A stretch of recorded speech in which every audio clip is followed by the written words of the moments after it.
Okay, the morning of 9/11, I found out all the news. I was driving to work. It's about 7:10 in the morning, and I heard on the radio that a plane had hit one of the World Trade Towers. And I didn't believe the DJ that was on the station that I was listening to, so I changed the channel, and by that time, the second one had hit. So I got to work, and one of my colleagues who's from New York was pretty hysterical.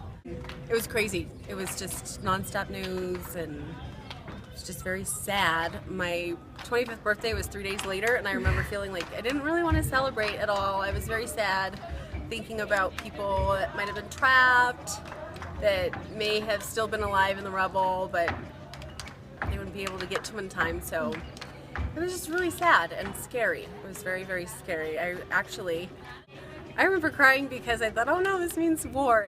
And another chief friend of mine had come out and had told me what had happened because I was out drilling the kids. And a lot of the kids got really, really nervous and had a lot of questions to ask, and a lot of them were scared. So we had to take the whole week to start teaching about what the whole thing was really all about, and how their safety would be affected by it. I woke up that morning to my dad waking me up to take me to school, and he made me a breakfast, which never happened, so I knew something was wrong already.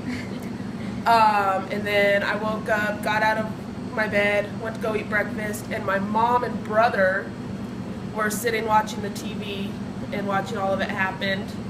And I can remember the second building collapsing, watching it. And then I went to school that day, and on the way to school, my dad explained to me what was happening. And we did nothing in school that day except watch the news. And I was teaching health and had a lot of confusion with students. And I will tell you this, through that ordeal and going through that year in the first couple months, I've never seen Americans come together. It didn't matter about race, color, creed, your thoughts, Republicans, Democrats. It didn't matter. You're talking about united. I wish we were always like that, but I will say this: don't come into our house. Don't come onto our soil and mess around, because it was the first time I saw it. No matter who you were American, and you don't mess around with the USA. And it was sad. The attackers were Islamic terrorists from Saudi Arabia and other Arab nations. They were financed by Osama bin Laden and the Al-Qaeda terrorist organization. They allegedly attacked in retaliation for America's support of Israel, its involvement in the Persian Gulf War on January 17, 1991, and its continued presence in the Middle East.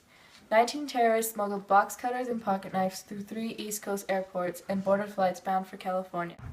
On September 11, 2001, at 8:45 a.m., American Airlines Boeing 767 was hijacked and flown into the North Tower of the World Trade Centers near the 80th floor. At 9:03, United Airlines Flight 175 was flown into the South Tower near the 60th floor.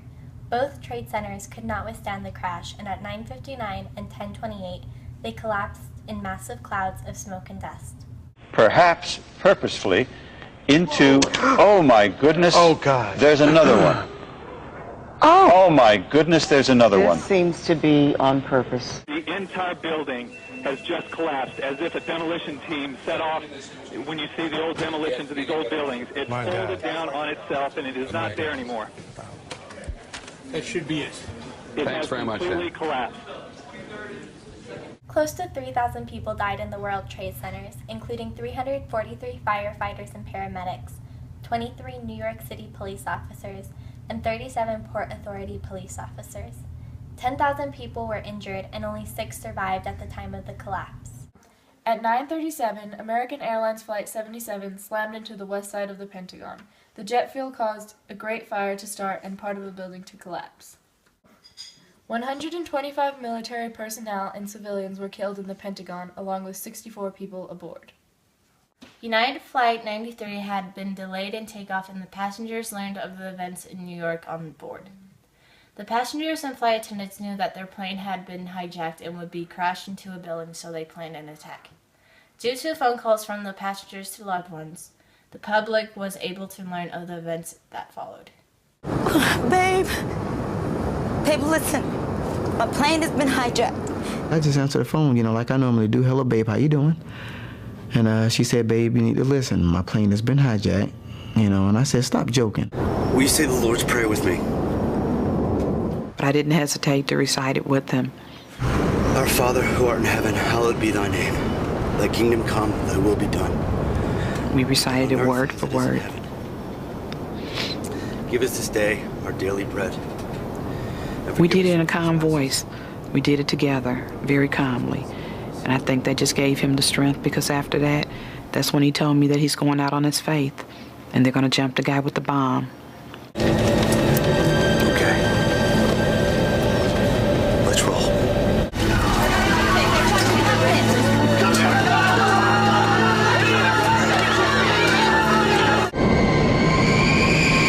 That's when there was the second set of screams, which probably occurred seconds before the plane crashed. Then nothing. The passengers attacked the cockpit, causing the pilots to panic, flip the plane over, and speed to the ground. At 10:10, the plane crashed in a field in Pennsylvania, and all 45 people were killed. Its intended target is not known, but theories include the White House, the U.S. Capitol, or nuclear power plants. Good evening.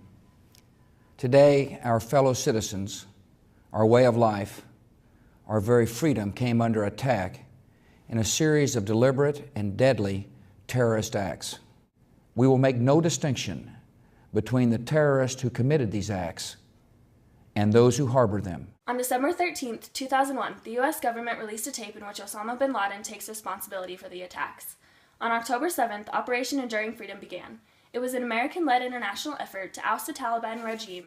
Good evening. Tonight, I can report to the American people and to the world that the United States has conducted an operation that killed Osama bin Laden, the leader of al-Qaeda. On May 30th, 2002, cleanup at Ground Zero officially ends. The total cost was $750 million. September 10th, 2011, they dedicated the Flight 93 Memorial. In the place of the towers, there are two reflecting pools with the names of those lost on them. The memorial was officially dedicated on September 11th, 2011. In June 2011, Obama announced large-scale troop withdrawal from Afghanistan.